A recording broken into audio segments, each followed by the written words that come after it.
All right, guys, we're gonna get started now. Sorry, we're a little bit late. Hey, everybody. Hey, yeah, sorry that's not up there. Let me see if I can move this real quick. So you guys can see all their names. Turn on your video real quick if you can for me, so the people in the room can see you. We've got, oh, wow. Say hi. Hi. There's Sarah saying hi. Okay, let me put this back on you. All right, we're excited for today. Now I'm gonna put this back in here so I can look at that. So Josh was so kind. He was gonna sponsor today, bring lunch, and just meet more of our agents. And our speaker had to cancel. So we're like, Josh is coming anyway. He always delivers great content. Most of you have met Josh. He's been pretty involved in our team, and we love him. So it's like, Eric and I were driving back from Las Vegas, and we just got on the phone with Josh, and he said, well, what should I teach? And so we just kind of brainstormed. It's like, hey, really current for today's topic of conversation is what's going on with rates, how it's different now than it was just 6 months ago or less even. And so he's put together a presentation for us. So hopefully we can have some conversation, some discussion about what's going on. Well, I was just gonna say, Josh just put on a really great event. I had over 200 agents there. Bonnie was there and a few other people in our group, and we learned a lot. I mean, we came back with a lot of knowledge, and I would just say, if you ever have any questions or you are kind of wondering how things are going, just reach out to Josh. He'd be really happy to help you and help you through things. And also, if you want to touch your sphere of influence, I know that he's willing to help you do that too. I've seen him do videos with people in our group. So many cool things to help you get more business. Sorry. No, that's perfect. We love having Josh in here. And so I would actually say, I mean, because Josh, I don't think he plugs himself in. We think he's really awesome. So if you get good content out of today, send in your next buyer as a pre-qual. We don't try and say, hey, use my guy only all the time. Sometimes they need choices, right? So use them as another choice. You never know what relationships are going to come from that. So I think just if you get content out of today, just as a thank you, Josh, we appreciate you and all that you do for our team. So yeah. Well, he has a huge ultimate home lending, huge amount of people behind him that they were helping at that event. And we learned a lot about how their customer service is and how important it is that they're doing the very best for our clients too. And so I loved seeing that. Yep. And also all the people that were super excited about what they've been able to do for their business. So yeah. Anyway. Awesome. So Josh, come up. Somebody give me a thumbs up or say something if I did the screen share right. Can you see his title slide? Okay, I got a thumbs up from Kathy. Awesome, thank you. I have been told an hour into the presentation before I can see it. Yeah, we can't see the slides. Yeah. So going up. Awesome, thanks, man. Thank you. I am really excited to be here with you guys. There are several new faces, so that I've not met before. So I met you two earlier. Nice. I haven't met you. What's your name? Jolyn. Jolyn. Okay, and then I haven't met you two. James Clark. James Clark and Shane Clark. Awesome. Well, good to be with you. So the event that they were talking about is called the Ultimate Realtor Success Summit. So we had 250 realtors show up. It was over at the Salt Lake Community College, Gail Miller Event Center, and we had a really great time. So we had the #1 realtor in America come speak. He'll do 3.3 billion, that's with a B, this year in sales. So that's just incredible. So if you didn't get his free ebook emailed to you, let me know. So that was part of the deal with him coming and speak. Everyone got a free ebook of his on how he's scaled his team, built his team. It's a really good read, really good information there. If you want to see his whole presentation, if you weren't able to make it, I know you were there. But if you haven't seen it, it's on our YouTube page, Ultimate Home Lending YouTube page. I'm happy to give that to you, the link to you as well. So feel free to text me and I'll get that to you. This week's release, we also had Mateen Cleaves there. So Mateen Cleaves is probably one of the most enthusiastic, exciting people you're ever going to meet. So he led his team to a national championship in college in basketball with a broken ankle. So he shattered his ankle mid-game, came back out, and his team just kept feeding him threes, and he kept sinking threes. and won the national championship title. Then went on to play in the NBA. And so hangs out with guys like Michael Jordan, coaches LeBron James, like all of this cool stuff. And he is the UWM, which is United Wholesale Mortgage. They're the largest lender in the country now. He is their chief people development officer.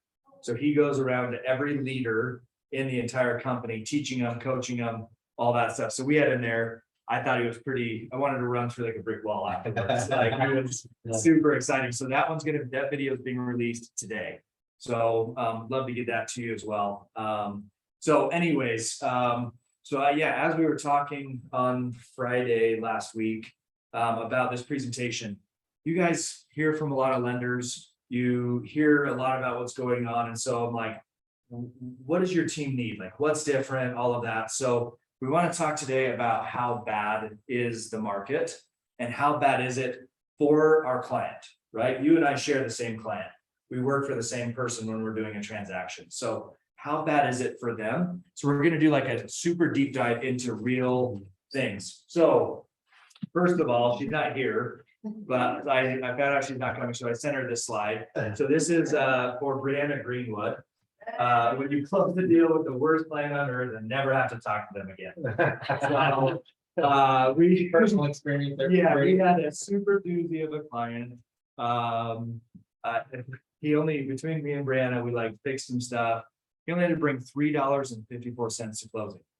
Not a down payment, nothing, and he was still moaning and groaning about $3.54. And the escrow officer at like during signing was like, I gotta tell you, it takes way more energy to be rude to people than it does to be nice to people. And I'm like scared of that. I'm like, I like her a lot. So I'm gonna send her lunch today because I'm like, you're the best. So anyways, but congrats to Bree. This is our most recent closing. It closed on Monday. So these might be super hard, so I can email you this, hard to see, but I just want to like do a quick deep dive into some like real statistics about like you heard of like hockey sticking rates, right? Like up and to the right. So let's compare from 1988. I'm just gonna, that's okay, Jeff. Move that. So this slide right here is from 1988 to today. And so this is how many months it took to increase by this amount, okay? So interest rates. So if you take a look, like 1988 was pretty steep, right? It took about 12-ish months to increase by 3.23%. So that was pretty steep. But, you know, like in 15 to 18, you know, 2015, 35 months. 2015 to 18. Correct. Yeah. And so here is today, right?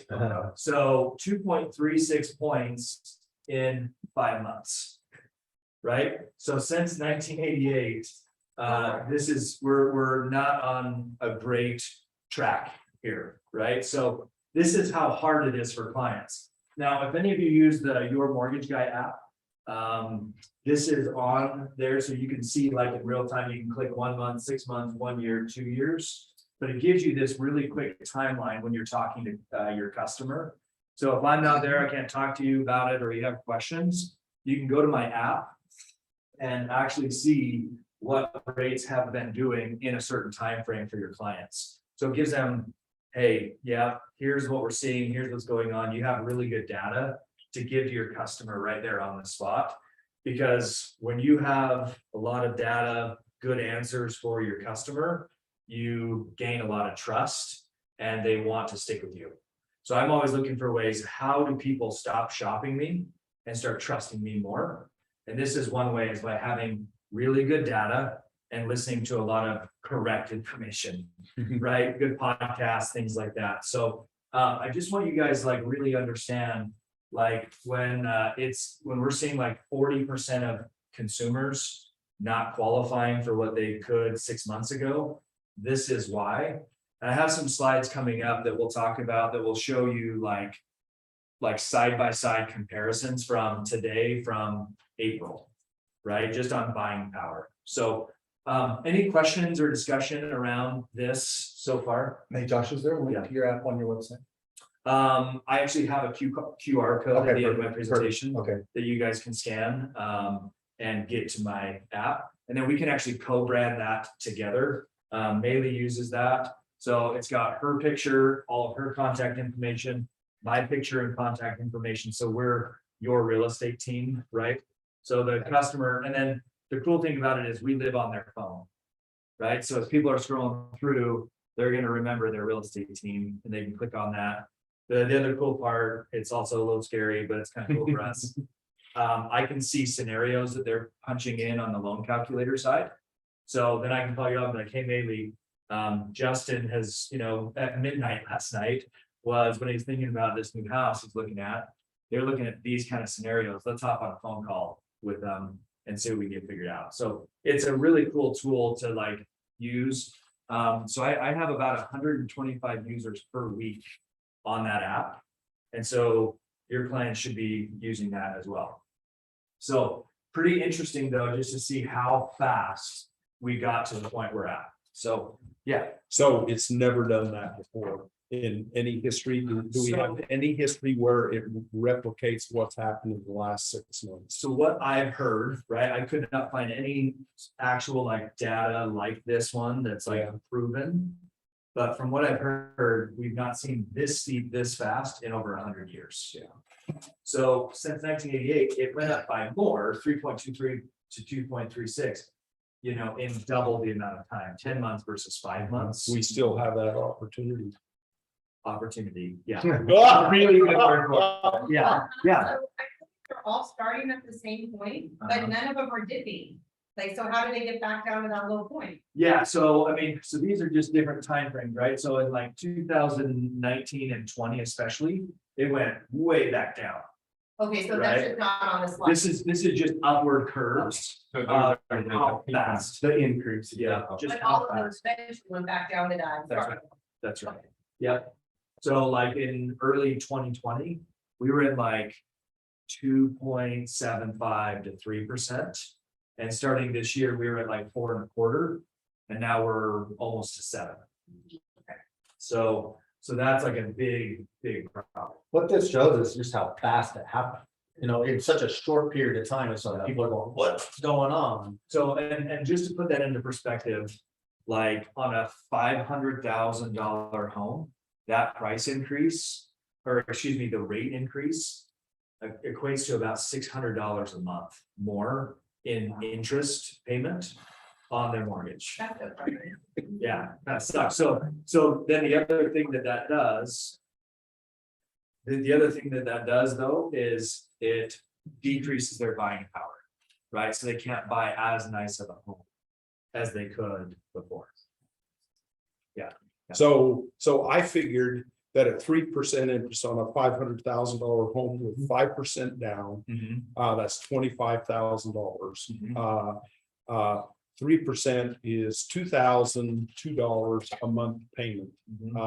At 6%, it is 2,850. Yeah, yeah. So we're gonna show some slides here of that same stuff. Yeah. But yeah, I mean, it's a huge increase. If it's 9%, it's $3,800. Yeah, yeah. So today, like, I don't want this to like be a downer, right? Like, I'm not saying that this is like the worst thing ever, like we all have to go get W-2 jobs again, right? Like this is supposed to be, how do we combat this? And how do we still win? If you take a look at like wealth builders over time, the majority of people who have built wealth have actually been in a downturn.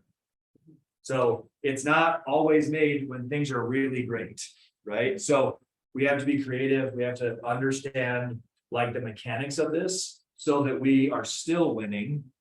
We may be working harder than we were 2 years ago, but we're still winning, right? And we're grabbing market share. That's the thing, right? Is like our company is not down. Like we are still winning. We're grabbing market share as other companies are closing their doors. We're just picking up all of those market shares. So hopefully today, this will give you some tools to create that as well. Yeah. I forgot what I was. Okay. Sorry, My mind I is, wanted to make sure I finished that. my mind is. Yeah. So although we have like that huge increase, we have, you know, some pitfalls in this. I do just want to say, right, like, I was just saying, people are still winning. Why are they still winning? And it's because there's still a huge need. There's still a demand for supply. And this is as of this morning, pulled off of the Utah Real Estate website. That, so blue represents a county, right? So like this county, for example, which is like Provo, Utah County, is showing that there is sufficient amount of supply in Utah County for the demand. However, in both Salt Lake County and Davis counties, we're seeing a housing need, we're almost to a housing shortage in those two counties. And so there is definitely a need for more permits, but home builders just cannot build fast enough to keep up. So which means that home prices still will hold some, right? We're gonna see a decrease a little bit due to buying power, but it is combating that here in Utah. We're still one of the fastest growing states in America. There's still a ton of need for housing because we're getting a lot of jobs here, right? So we have a really great economy. I think Utah's now 5 years in a row ranked #1 for entrepreneurship in the state. So we're seeing a huge amount of that. This is actually a quote from a nationwide company about what's going on. So the big issue at the moment is that while demand may soften, supply isn't improving fast enough to make up the difference. The reason why that separates us from 2008, 2009 is unique, that it's there's such a strong demand that created the spike in prices, but there is less supply than what there needs to be. So that's good for us, right? It means that we're still going to need new construction. We're still going to have a lot of demand to get into houses. So there's still going to be opportunities for all of us to be winning in this type of economy. Does that make sense? Any questions, comments, anything like that? If you haven't gone onto the Utah Real Estate website and seen like some statistics there, also just like the different graphs and the different things that they have, I highly recommend doing that right now. Right now is the time where maybe you're not selling 50 houses a month, right, Lynn? But now is the time to really build your knowledge base, build your business, reach out to more people. And this is a really good website, utahrealestate.com. They've got some really great stats on there. You know, another thing that's affecting the inventory too, even though it's up higher, it's still not enough, right? And the builders can't keep up, like Josh was saying. But those that have that 2.87 loan aren't moving. Yeah. You know, they're locked in, but a conversation that we can have with them is maybe still keeping that property as a rental, perhaps. It would cash flow phenomenal. And maybe then still buy another home because they're thinking about it, but they don't want to give up what they already have. It's like, why would I trade my 3% for 7, right? But they don't have to give it up if you have the right dialogue. That's a really great point. So let's just dive into that for just a sec, right? So they don't have to switch that home into an investment loan. Correct. If they've owned it for more than 12 months, they can keep that as the loan the way it is and go get a new primary residence loan as long as they declare that they are actually moving into that house, right? So as long as they actually go do that, but let's say, well, they don't qualify for that. We can do a 1007 appraisal. I've talked about that here before, but if you don't know what a 1007 appraisal is I can go send an appraiser to go look at the other house that's going to be an investment property. He or she's gonna say, hey, this can rent out for $2,000 a month. And we can offset their debt to income ratio on that existing home loan that they have up to 75%. So only 25% of that house remains as debt on their debt to income ratio. So that allows them to go get into that, start making income on a really awesome rate in an investment home at like under 3% would be killer, right? So especially in today's rental market. Yeah. So those are like tools and tips that we can be doing. Just did that actually with a realtor, or excuse me, with a UHP officer down in central Utah, down in the Richfield area. Kept his old house, 2.99% interest rate. Got him into a new home, renting that one out. Now he's making more money than ever. So what was the rate? For on this new purchase? home? Yeah.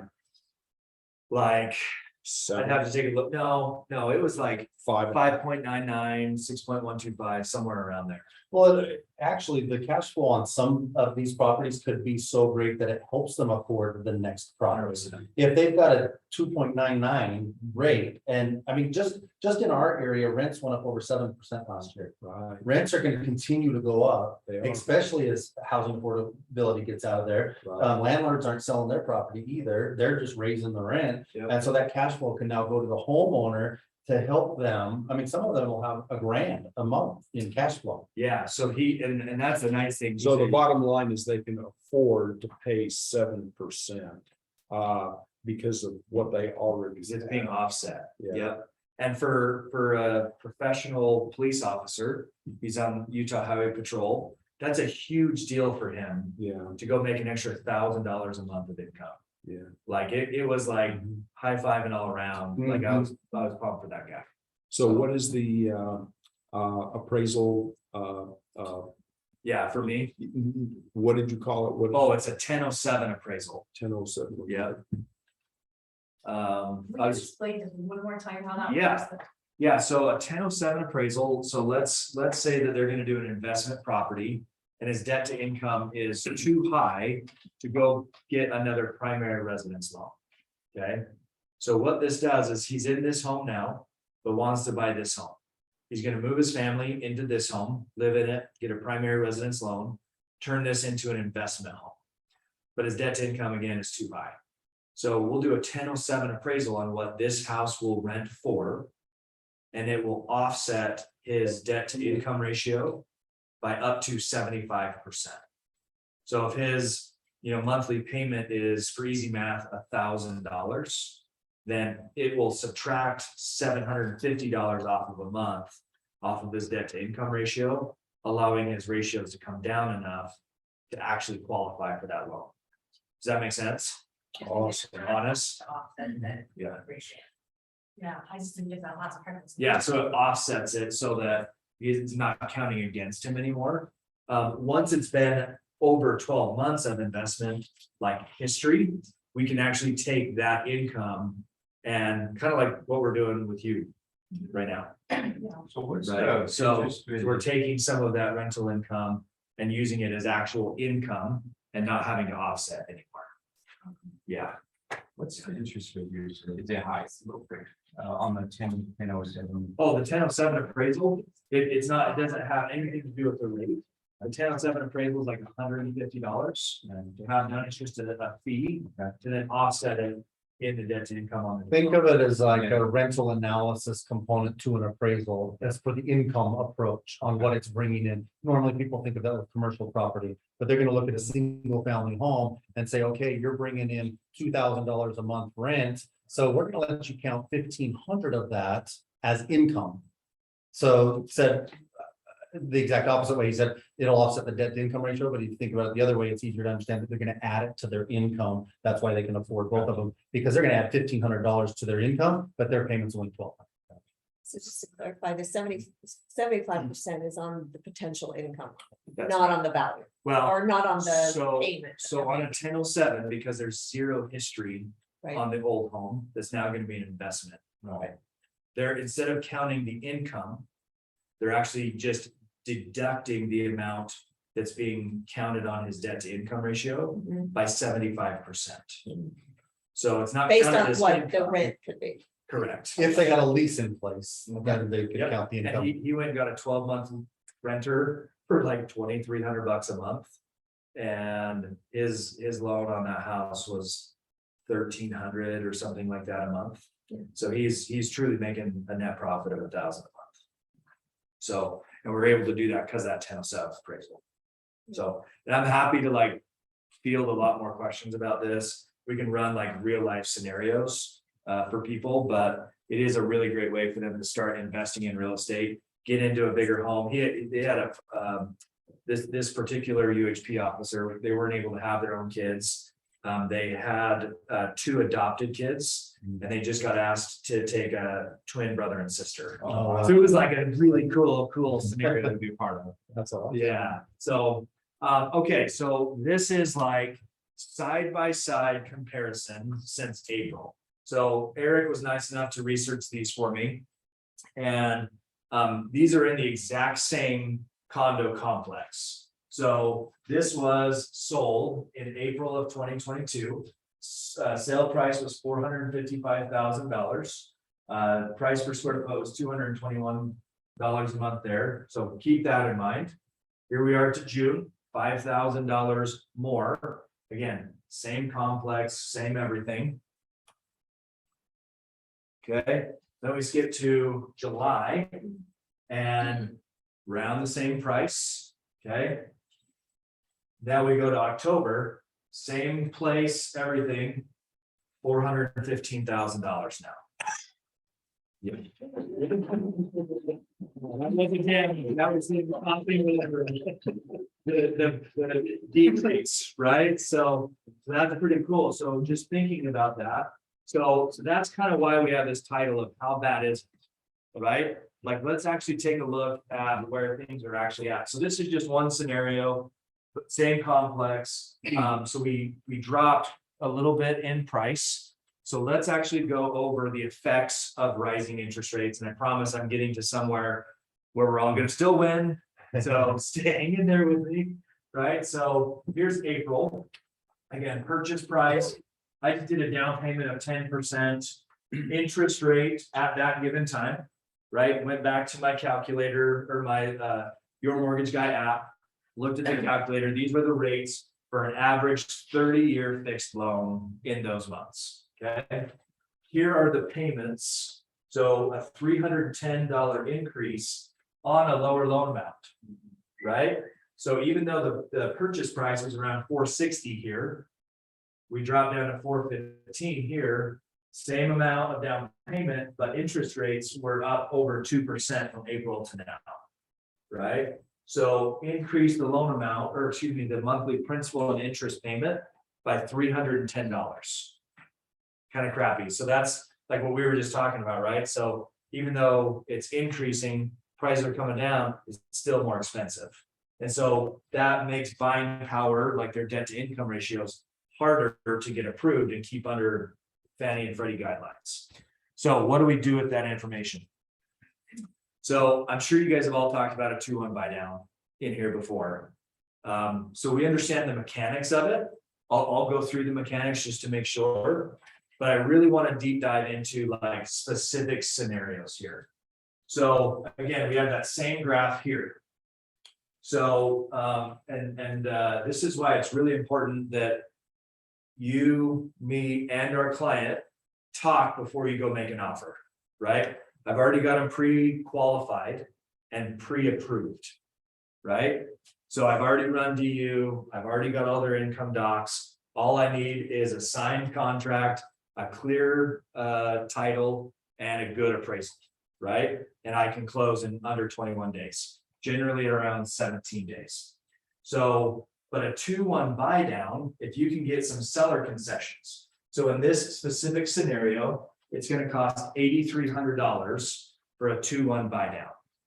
What a 2-1 buy down is, just to make sure we're all on the same page, is generally by the seller, there's a seller concession of a dollar amount, which can go towards the loan, allowing them to basically prepay interest charges over the next 2 years.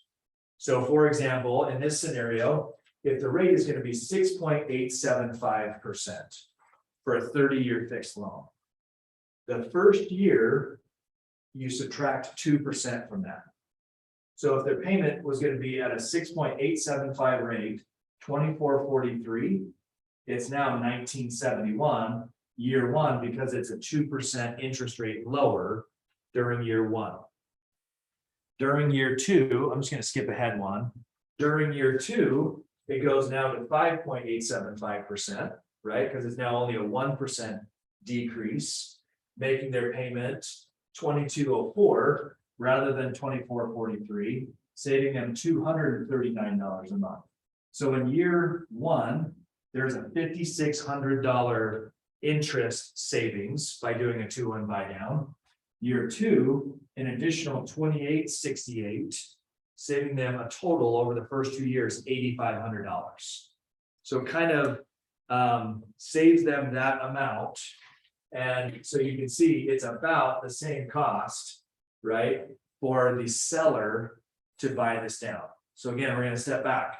We're negotiating, we're going to ask for 83.83 in seller concessions. We're going to use that to buy a 2-1 buy down from the lender. And it's going to save your client $8,500 plus in the first 2 years. It's really helping them during a hard economical time, right? So I have 6 kids. And so buying food right now sucks, right? Like, yeah, like it sucks, right? So like just inflation right now. So this is a way you as a professional negotiator can really help your clients right now to curb this increase in everything that people are buying right now. And are you guys seeing that sellers are more willing to give concessions now than Yes. they used to, right? So this is a great conversation. So what I was gonna ask was, as a lender, you got different payment scenarios here, year 1, 2, and 3. What are you qualifying them on with their debt to income ratio? Really good question. So even though year one, it's only gonna be 1971, they still have to qualify at the 6.875 rate. Okay, so that's a really good question. So this does nothing for debt to income ratio. Right? Then, yeah, go ahead. I have 30 feet, mom and my daughter just. Okay. Oh, boy. Is it clean? Be careful what you say next to mom. This is totally over my head. All I know is call job. Yeah, that's actually really good advice. Yeah, that's really good advice. Yeah. Yeah. Yeah, and here's the thing, right, is I want to be your mortgage guy, right? That's why I go by that is like, let me help you understand ways that we can help people save money financially and come up with a really good scenario. So this realtor, well, so that UHP officer, let's just go back to that most recent example. I go to the UHP about every quarter and do some really cool stuff with them.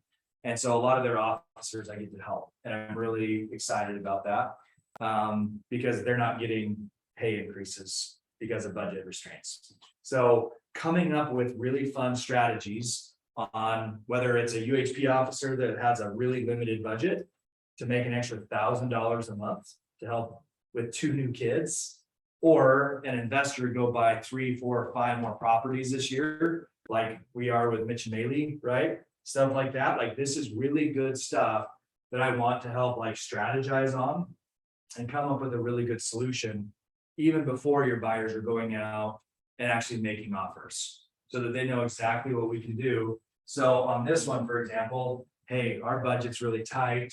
2443 right now is just really hard. How about 1971?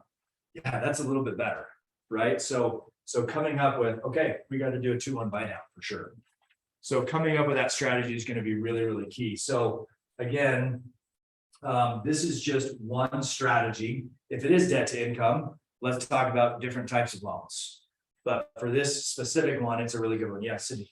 I have a question. If they want to refi within that period, what happens to that? That was my question. That's my. Yeah, it was prepaid by the sellers. So it's nothing on them, right? So at escrow on the original deal, it's already been paid for by the sellers. So they don't get a credit for it. But that's actually the whole point of this strategy is for them never to get to 2443. Right? We're playing the wave of interest rates. So we're hoping within 2 years, I can go back to them and refinance them. So two things you need to know. When we close a loan, it gets closed out in my CRM system at what rate, the loan amount, the value, all of that stuff. I automatically set alerts at certain price points in rates as they come down. So it alerts me saying, hey, this customer could get 1% lower interest rate, call them, right? Yeah, it's a really cool program. So it shops every single loan I've ever done every single day. And so that we can save our customers money. Here's the other statistic, and a lot of you have heard this already, some of you haven't. The average customer does something with their mortgage every 42 months. So whether that's refinancing, cash out refi, or they're selling or buying, it's every 42 months. So you and I need to have a really close relationship to talk with them, see what's going on, refer them right back to you as the original agent. If I'm talking to them about investing, or if I'm talking to them about a new home, hey, awesome, let's get you right back with the Morrisons, right? And then we get on a conference call together. So that's what this kind of strategy does as well. But so this is only one strategy today that we specifically wanted to chat about.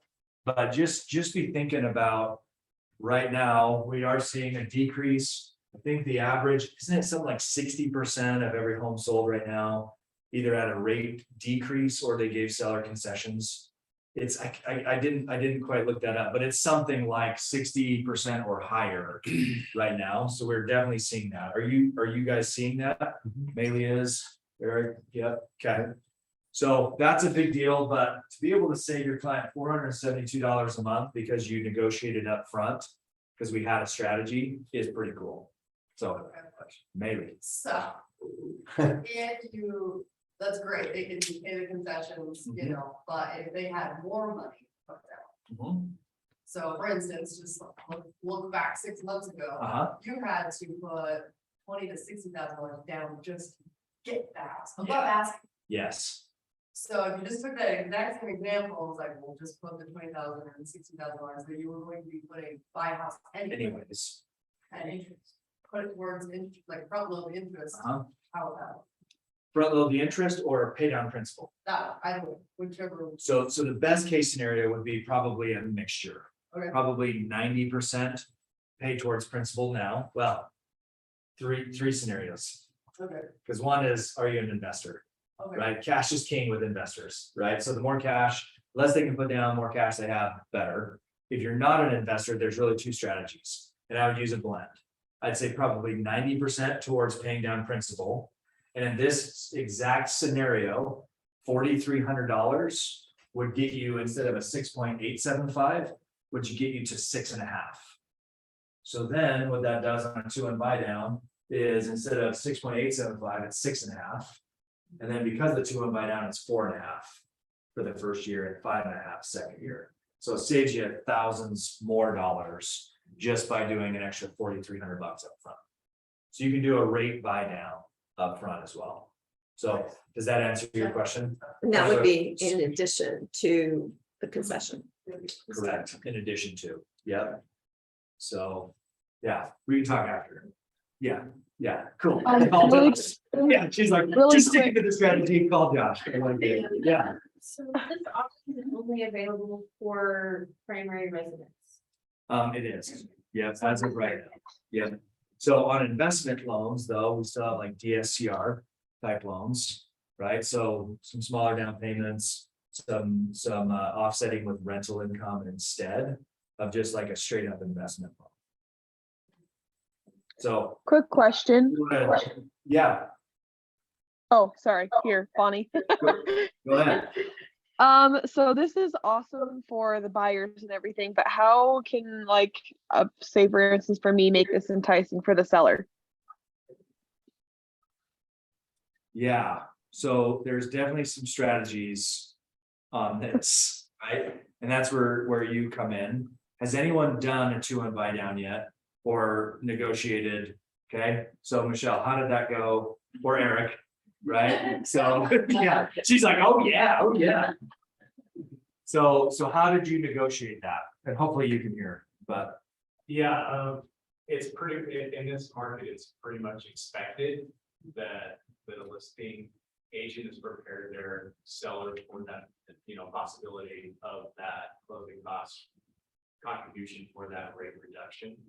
So it's, we've done it, both with a slight increase in purchase price to cover, some of the closing costs, and then some that have been under the asking price. So, yeah, it works out well and sellers are expecting it if they have a good agent. And every property is different. I mean, if it's been sitting on the market for 35 days, you know, something like that, then you know, you're gonna hit them with that in most cases. So Bonnie, I don't know if you heard that. Could you hear that? Yeah, I did. Yeah, so that was gonna be the biggest thing. I just looked up those, you know, like 6 days on market. So that's a little harder, right, to negotiate those ones. So the longer it's been on the market, obviously the more negotiating power, the more desperate they are, right? So that's a really good indicator to know when to negotiate something like this. You can also say, hey, we're not asking for anything else, but we are asking for $8,300 of seller concessions, right? We're not asking you to pay this or I'm not this, you know, commissions are a big deal. But there is always a little bit of wiggle room in there as well. If you wanted to do something like that, I'm not saying to do that, but that's your choice, right? I would rather get a ton of my personal philosophy. I would rather lower my rate or pay for an appraisal and get as many really good clients that enjoy working with me in my pipeline and stay really well connected with them and have them over the next 35 years of my career and doing something for them every 42 months, right? So I'd make a little bit less now and have a really great experience. So those are things I do in my world to negotiate, but just be thinking about, hey, in this scenario, what are the levers I can be pulling to make this deal work for me, for my client, and for the seller or buyer, whichever side you're on. Maybe, did you have a comment? Okay. Do you feel like right now that the appraisals are actually coming in still pretty high? Yeah, They should be, right, based on the adjustment hasn't actually happened yet, so. yeah, Using the strategy you're saying, I like it, you can actually offer more essentially, because we're gonna get the load anyway. yeah. But then do more like a. That's interesting. And So- pay more money on commissions. Don't Yeah. take the price. Yeah, right? So in my last 35-ish transactions, I've only had one appraisal come in lower than asking price. So most of mine recently have either been at or like a few $1,000s above asking price. Yeah, so, Oh. yeah, I think, yeah, go ahead. I was gonna mention too, like on this property, getting really low activity at 425. So you're always battling, well, should we offer 10,000 concessions to help buy the breakdown and educate the MLS? Or should we lower the price and then counter back at a higher price with those concessions? We wanted to get more activity, so we brought the price down and then educate our seller. I said, we don't have to accept any offer that has concessions in there. We can put the concessions back on top once we have an interested buyer and sell them on the 2-1 buy down at that point. So that's just a little different strategy because you see that a lot of the MLS, hey, we're gonna pay 18,000 in concessions. They don't care. Yeah, They they're don't still get it. looking at the They don't get price, right? So on this one, we decided to lower the price and then counter back the concessions on top. So the seller doesn't have to accept an offer even at full price. Terms. Yep. So in the experience that I've been having, it's the purchase price. They don't understand concessions. Right. So Yeah. lower the price, and then when you get an offer, then you can. You can educate by way of your counter. Yeah. Yeah, like for back $100 top of that asking price. Yep. It's gonna price for 4.25 easy. I agree. And a lot of agents are not getting this education, so Oh, yeah. I'm educating a buying agent all the time, they come in on the listings, I'm like, okay, well, we priced this really good. And so have you ever heard of the 201 buy down? We looked at the difference between getting an interest rate reduction versus lowering the price, I'm like, no, I've never heard of that before. So then, you know, and to me, us being able to educate the other people, they're looking at like, oh, wow, you know what, thank you so much for doing that, because my client had no idea, and then they're going back and educating the client. But what Eric is saying is that that's the conundrum we all have as an agent, because do you put that concession in the remarks? Well, no, it actually isn't a good thing, because like you said, the client doesn't understand that they're seeing the price. So we're also fighting against all the new builds. So like when Eric's got there, it's probably in direct competition with some edge homes that are probably being built. And that's what I've been up against, is that you've got these edge and new build people with cash that are going there and they're like, okay, we'll give you this screaming deal, you know? They're gonna offload right now far. Right, they're offloading hard, so then those people are coming to us as pre-existing, they're like, okay, well, Edge is willing to do this. So then what do? I screw up everyone else because I accept a cash offer that's low. But I'm making remarks, in your stuff when it does close, so that they can see what the situation was. Cash deal closed really fast. You know, seller wanted it to close, so you don't screw up everyone else's stuff. That's smart. Yeah. Will they look at that? They bring something. They do, they look at those. Yeah, but like, Awesome. it's like some of the own by the neighbors that wanna knock up the price because their kids live down the street, you wanna put that in the remarks because people will look at that, like, why is this an outlier? And the people who just the most reason. So, yeah. Yeah. I like it. Any other questions about a 2-1 buy down or strategies around that? Okay, so here's just something. A couple of months ago, June was a really hard month in the industry. So we saw rate increases, everyone's freaking out. So there was a major pause. And my business partner, she got like 7 new loan apps in a week. And I was like, what are you doing differently? And I'm like, I'm probably working harder than you are. Right? And she's like, you know what, to be honest, I just know that there's still deals to be done. And so, you know, while everyone's panicking, I've been doing this for 20 years. And I just know I just have a great client base. I'm reaching out to them and deals are coming in. And so since then, I'm almost caught her. I'm almost there. And we actually have a championship belt in our company. We made like a WWE, like it's heavy, like it's super cool. So my plan is November to take her over. But that mind shift of deals are still getting done. And if they're getting done, they should be with me. I'm really good at my job. So I'm gonna go do whatever I can to make sure I'm helping as many people as possible. So the game is still on. Are you in it? Is my question. So here's some of the top producing counties that we can actually affect, right? So, because you guys live in Davis County, right? So Davis County, year to date, 2,800 homes have sold. And just in August alone, there's 370 homes, right? So taking a look at this, these are September numbers just haven't come out yet, or else I'd do September. But Salt Lake County, almost 10,000 homes have been sold, 1,200 in August, 6,882 in Utah County. 886 homes have been sold. They're still selling, there's still transactions. And these are only these don't include off-market deals, right? So there are off-market deals that are also happening behind the scenes that we can be talking about, but there are deals to be had. What are you doing to get them? Yeah. So in 1972, the interest rates were between 18 and 21%. Yeah. And there were still deals being done. Yep.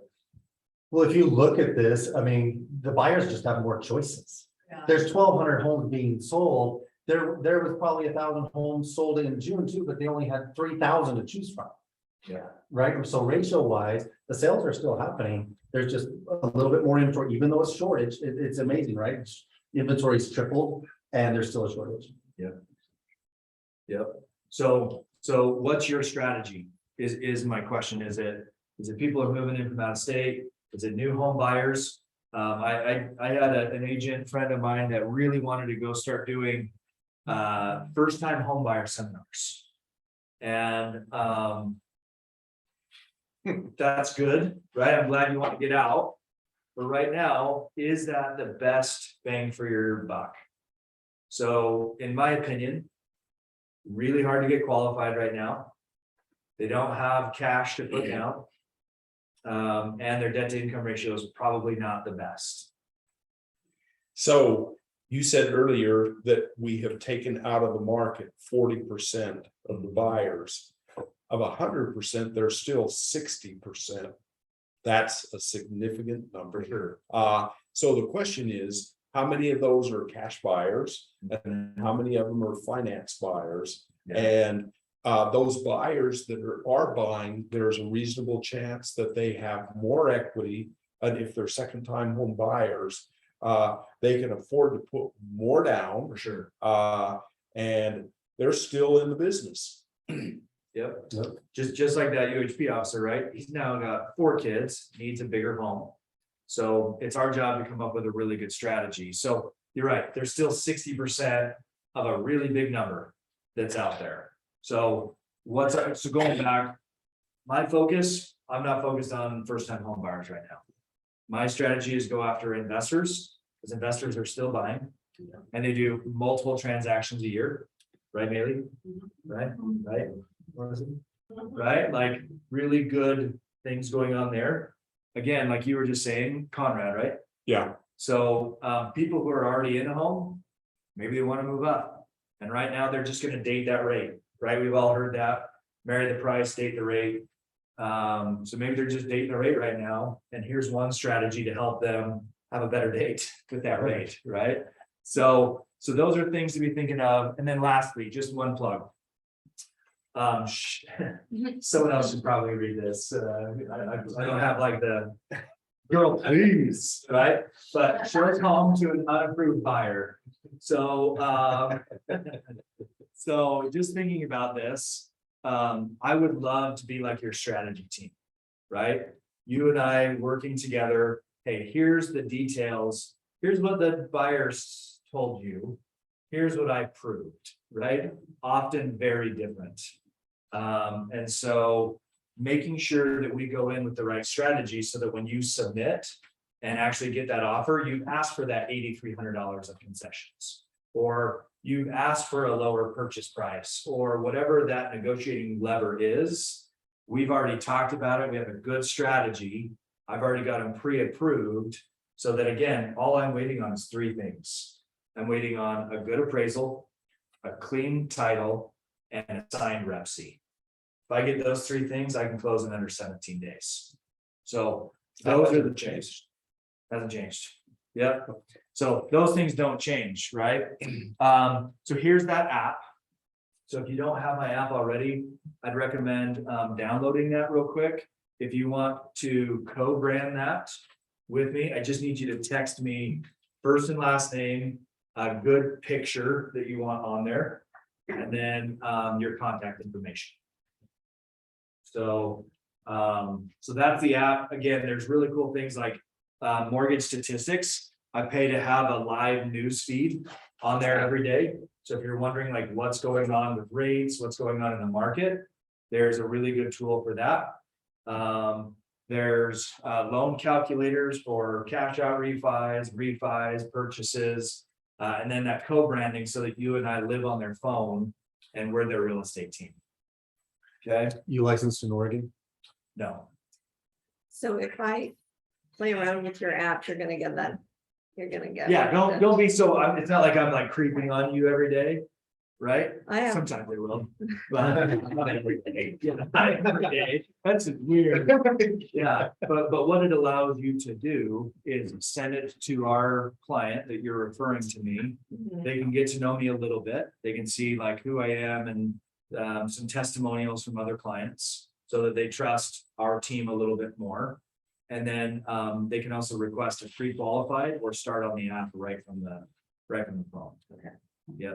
So, but yeah, for me, it's just so that if I get a referral, a member of my team can immediately call and get going on that.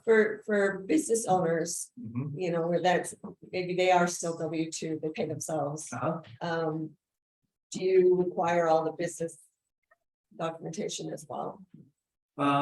It depends. Well, so if it's a W-2, if they can qualify off of the W-2 and not the partner draws, then I just need W-2s. If we need the partner draws in addition to that for income, then I'll need K-1s and tax returns. Okay. Yeah. Yeah, good question. I don't know if it's my phone, but the QR code isn't working for me. It's not working for you? No, it won't pull up on my my camera. It won't recognize it. Who is that talking? That was Bonnie. Bonnie? Jeff will give me your number and I'll just text it to you. Okay, perfect. That would be great. Is that fair enough? No, that sounds great. Thank you. Yeah. Okay, and then just one last thing. I've talked about this again in here before. So I'm a first responder. I'm on Summit County Sheriff Search and Rescue Team. Have seen some really cool stuff, some really hard stuff. And so I can't imagine doing that full time. And so I just have a really soft spot. So I have a special program for any type of first responder. That I'll pay for their appraisal and I'll make a donation to their association fund. So for example, Utah Highway Patrol just got to write 3 awesome checks on behalf of troopers to the Utah Highway Patrol Association, which is a fund to help fallen officers' families. So pay for their appraisal on this last one, it was $675 that it saved them, plus a donation to that fund. So love doing that. So if you have a first responder, I'd love to help. So if they work with me and we close the loan, I pay for that appraisal. So just putting that out there. So if you have any questions about that, happy to discuss that. And then And that's shown on your website. it does. Yeah. If you go to yourmortgageguy.org, it does talk about a donation there. And then I also do a donation for every closed loan to my search and rescue team as well. So, yeah. But anyways, so that's my my business phone number there. You can text me on that phone number as well, and then my email address. What's your last name? McReavy. Okay. Yeah, Josh McReavy. So So Bonnie, back to your camera issues, just send Josh a text at that number right there and he'll forward you on his app. perfect. Okay, That would be- perfect. Crazy. Thank you. Perfect. Awesome. So I'm gonna hang out for lunch. We got teriyaki bowls here for everybody. Thanks, Sydney, for helping it out up here. Yeah, so there's chicken, there's steak. Sorry for everyone at home. That's what you get for staying at home today. All right. Thanks for allowing me to pay. Hey, thanks, man. Hey, I just want to say one more thing. Jolena, actually, what she was saying is so true. We don't have to know all this stuff to where you have to go teach it to your clients. Literally just knowing who to call, say, hey, strategize specifically right before you write an offer. Hey, Josh, based on this client, I want to craft the best offer possible. What could we do to better their situation on the other end? Because once you make the offer, it's too late. It's like, oh, I wish I would have thought of that. This is great. So Eric always tells a great story of a friend that he knows, I think up in Washington or something, that sells a ton of homes. And he asked him, how are you selling so many homes? He says, my strategy is super simple. I get 20 people a month in front of my lender. That's all he does. Right? Get them pre-qual. That's it. That's his business strategy. And so having those conversations and then letting Josh explain to him, hey, you've got options. We know that there are options now, right? It's like, I know we can save you on the payment. I don't understand exactly how it works, but let me put you on the phone with Josh. Yeah. Awesome. Thank Okay. you. Thanks, guys. Yeah. Thank you.